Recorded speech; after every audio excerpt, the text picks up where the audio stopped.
first division of this year's Rebel, down at Oaklawn, a mile and a 16th. 7 3-year-olds lined up. Heavy favorite in here. Improbable, down to odds of 2-5. Haven't seen him since the beginning of December when he won the Los Alamitos Futurity.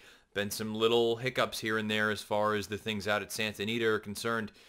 He was supposed to run the weekend prior. Obviously, that race was canceled, so a little bit of a change of plan. But really, when you look at it, you're expecting a horse from Bob Baffert at Oaklawn ready to fire. Outside of him, some interesting alternatives included another Southern California import in Galilean. He had Extra Hope, who looked nice in his most recent run. Long Range Toddy, a little bit of a troubled trip in his most recent start. Perhaps he could move forward.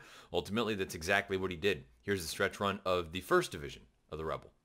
Galilean nearest the rail. Improbable in the center. Extra Hope is between horses, and Improbable slingshots to the front. Improbable now a length and a half in front. Long Range Toddy is running a very big one in the center of the track. Improbable, Long Range Toddy trying to gun him down. Improbable, here's Long Range Toddy.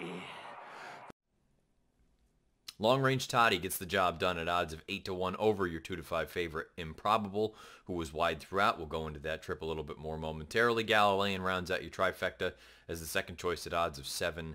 Let's take a look at Long Range Toddy. He's 4 of 7 lifetime, 2 other times in the money, over $850,000 in career earnings, owned and bred by Willis Horton Racing LLC in Kentucky, trained by Steve Asmussen. Ridden to victory by John Court, and you can see the pedigree at the bottom of the horse card. He's by Take Charge Indy, out of an unbridled song mare named Pleasant Song. 95 buyer and 117 pace adjusted time form US rating for Long Range Toddy. The exact same numbers earned by Improbable, who was defeated by a neck in here. It looks like there's a real chance that both of these horses meet again in the $1 million Arkansas Derby coming up in about 4 weeks. It'll be interesting to see moving forward. You know, coming into this spot, I looked at it and said Long Range Toddy, I think he's an okay horse. If you wanted anyone coming out of that most recent prep, I believe it was the Southwest, thought it was him because he didn't have a very good trip that day in behind horses. Got to run too late. I still didn't think he was quite this good. Now, maybe I haven't given him enough credit all along, but this was a really nice effort, especially when you consider the way that he ran throughout. Where John Court breaks, he breaks very alertly and actually leads the field going into the first turn, but he comes to hand, he sits, relaxes, lets other horses go in behind them, and a very patient ride from Court. Waits, finds that seam, and goes on with it. This was an impressive effort from Long Range Toddy. He finished in 30-21. Compare that to Improbable, who came home in 30-51. So about a good length and a half faster. I mean, I thought this was all around an impressive effort from Long Range Toddy. And he took that step forward from a number standpoint that I think he would need to in order to be considered a horse that maybe you want to be looking at as far as Kentucky Derby contenders are concerned.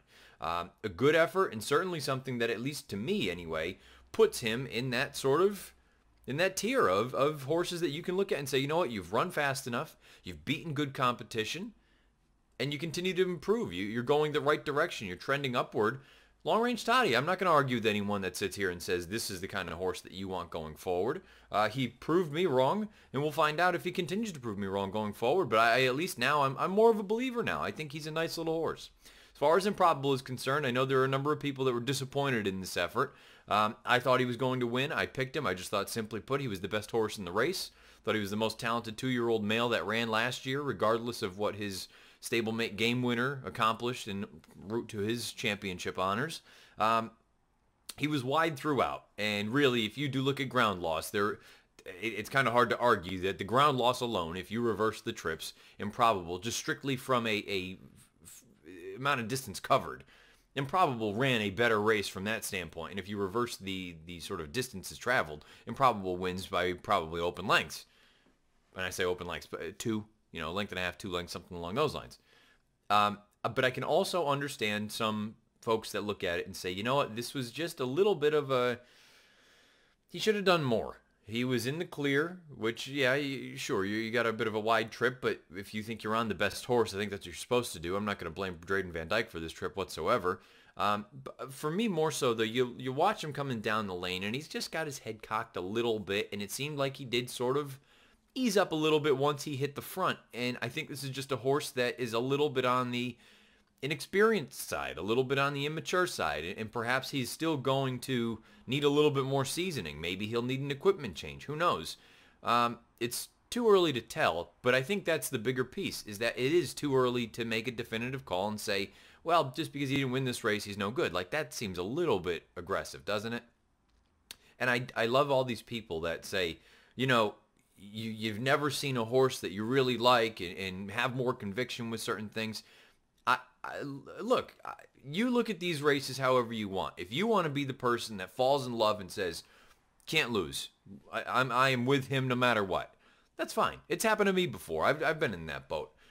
But really, when you do look at it just at the bare bones sort of handicapping structure, that's a bad move to make. I'm going to look at this and say, you know what? Not a great effort from Improbable. Wasn't bad. But this is something that he can certainly move forward from. And I think his next time out, he's going to be the horse to beat. If they both end up in the Arkansas Derby, I think Improbable is going to be a more likely winner than Long Range Toddy. That doesn't mean that I think Long Range Toddy's not good and hasn't done better and hasn't continued to improve. But I think Improbable is going to be that much better next time out. Now, again, from a mental standpoint, maybe he does need to tighten it up a little bit. But I'm not going to sit here and say that because he lost this race at 2-5 by a neck when he carried a hell of a lot more ground than the winner did, that he's just some bum and he was overrated all along. That to me seems a little bit silly.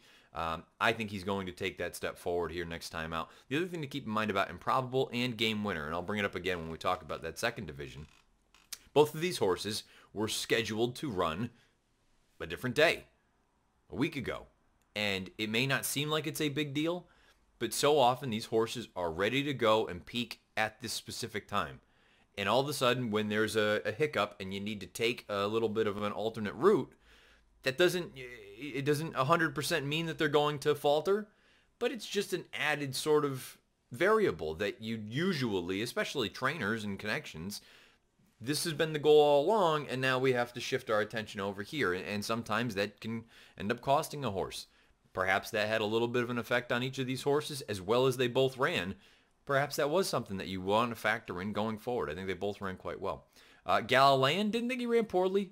This was his sort of acid test. To me, he ran well enough where there's no reason to believe that, look, if you want to take another shot with him on one of these sort of Derby prep races, I wouldn't argue with the connections. Maybe it's back in Southern California. Maybe it's back here for the Arkansas Derby. He would need to take another step forward in order to really be what I would consider a serious threat. But again, it's not out of the realm of possibility at this stage in the game. Extra Hope, I'm starting to wonder a little bit. Maybe this is pushing it for him. I like him. I think he's a very talented 3-year-old. I do wonder, though, if this is maybe the water is a little bit too deep for him at this point. Maybe he's the kind of horse that maybe you take one more shot, but maybe he would be, I don't want to say best suited, but perhaps it would be in his best interest with a little bit of a sort of turn back or a configuration change where maybe you get to the Pate Mile. It's a one-turn mile. You know the mile is right in his wheelhouse. Looks like Richard Mandel is going to have another horse from the big race. We'll get to that in the second division. Like I said, I think Extra Hope's a nice horse. Maybe this is a little bit too much for him at this point in his career.